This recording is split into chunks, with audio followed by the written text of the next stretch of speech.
জানিয়ে দিব হাতে থাকা সর্বশেষ আপডেট বাংলা সংবাদ। প্রথমেই সংবাদ শিরোনাম। চট্টগ্রামকে নিয়ে ভারতীয় সাংবাদিকরা মিথ্যাচার করছে বলেছেন স্বরাষ্ট্র উপদেষ্টা।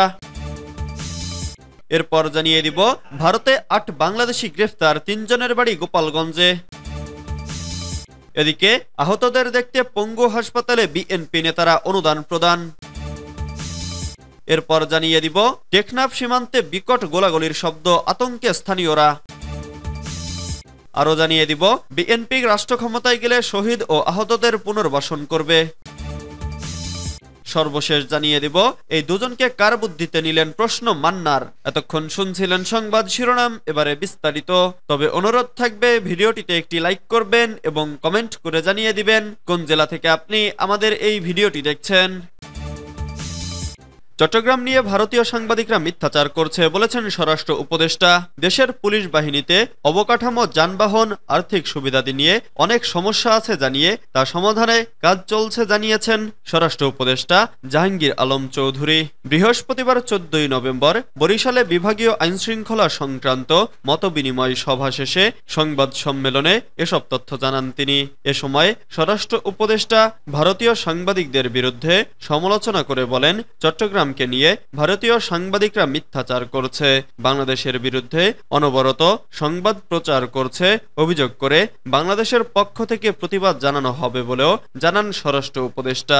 প্রশ্নের জবাবে দেশের পুলিশ বাহিনীর মাঝে যে আস্থার সংকট ছিল তা কাটিয়ে উঠেছে বলেও মন্তব্য করেন তিনি। এ সময় মব জাস্টিসের বিরুদ্ধে মিডিয়াকে ভূমিকা রাখতে এগিয়ে আসার আহ্বান জানান। দেশের কোথাও নীরব চাঁদাবাজি হলে পুলিশকে ব্যবস্থা নিতে কঠোর নির্দেশ দেন তিনি। সেই সঙ্গে কাউকে হয়রানি করতে মামলা করলে তার বিরুদ্ধে ব্যবস্থা নিতে পুলিশকে নির্দেশ দেন স্বরাষ্ট্র উপদেষ্টা। এর আগে বুধবার ১২টার দিকে সড়ক পথে বরিশাল সার্কিট হাউসে এসে পৌঁছান তিনি। পরে পুলিশ লাইন্সে গেলে সেখানে স্বরাষ্ট্র উপদেষ্টাকে গার্ড অব অনার দেয়া হয়।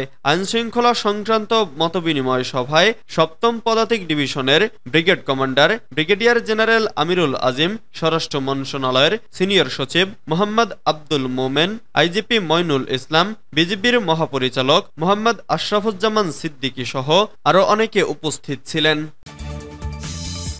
ভারতে ৮ বাংলাদেশি গ্রেফতার, ৩ জনের বাড়ি গোপালগঞ্জে। ভারতে অবৈধভাবে অনুপ্রবেশের অভিযোগে ৮ জন বাংলাদেশিকে গ্রেফতার করা হয়েছে। পশ্চিমবঙ্গের খড়দহ থানার ৩টি এলাকা থেকে তাদের গ্রেফতার করেছে পুলিশ।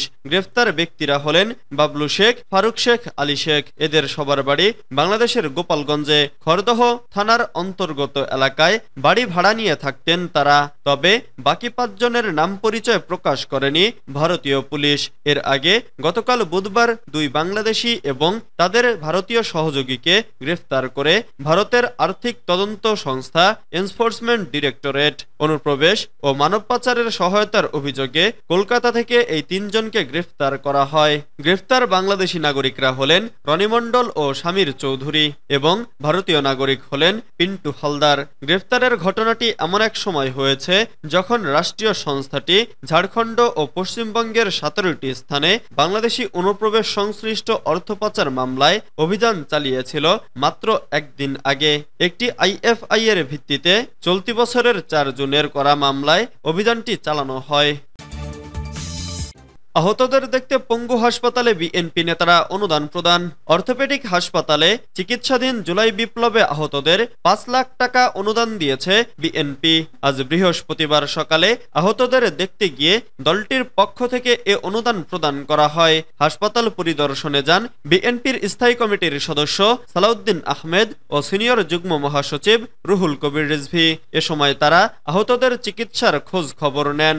এ সময় সালাউদ্দিন আহমেদ বলেন, ছাত্র জনতার আন্দোলনে আহতদের চিকিৎসা মোটামুটি হলেও তারা তেমন আর্থিক সহযোগিতা পাননি। বিএনপি ক্ষমতায় গেলে আন্দোলনে আহত ও নিহতদের পরিবারকে পুনর্বাসন করা হবে। তিনি বলেন, আহতদের পরিস্থিতি এখনো ভালো নয়। কিছু আহতদের চিকিৎসা দেশে সম্ভব নয়। তাদের দ্রুত বিদেশে পাঠানোর দাবি জানাচ্ছি। বিএনপির পক্ষ থেকে আহতদের ৫ লাখ টাকা বিতরণ করা হয়েছে।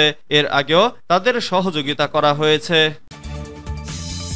টেকনাফ সীমান্তে বিকট গোলাগুলির শব্দ আতঙ্কে স্থানীয়রা। কক্সবাজারের টেকনাফ সীমান্তে নাফ নদীর ওপারে মিয়ানমারে আবারও গোলাগুলির শব্দ শোনা গেছে। বুধবার মধ্যরাত থেকে বৃহস্পতিবার ভোর পর্যন্ত সাবরাং ইউনিয়নের শাহপুরীর দ্বীপ জালিয়াপাড়ার পূর্ব পাশে মিয়ানমার থেকে ভেসে আসা বিস্ফোরণের শব্দে টেকনাফের মানুষ আতঙ্কিত হয়ে পড়েন।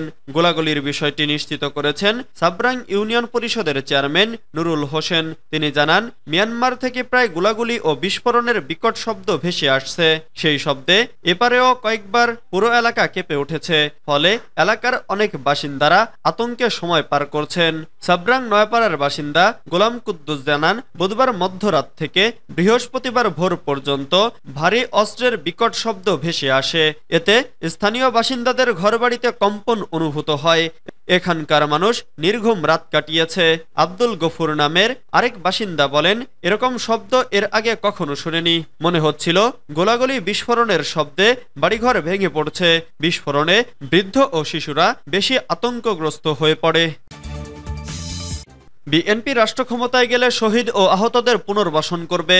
বিএনপি রাষ্ট্র ক্ষমতায় গেলে বৈষম্য বিরোধী ছাত্র আন্দোলনে আহত সবার পুনর্বাসন করবে বলে জানিয়েছেন দলটির স্থায়ী কমিটির সদস্য সালাউদ্দিন আহমেদ। তিনি বলেন, আমরা দেশ পরিচালনার দায়িত্ব পেলে শহীদ ও আহতদের পরিবারের সবার সঙ্গে বসে প্রত্যেকের পুনর্বাসনের দায়িত্ব নেব।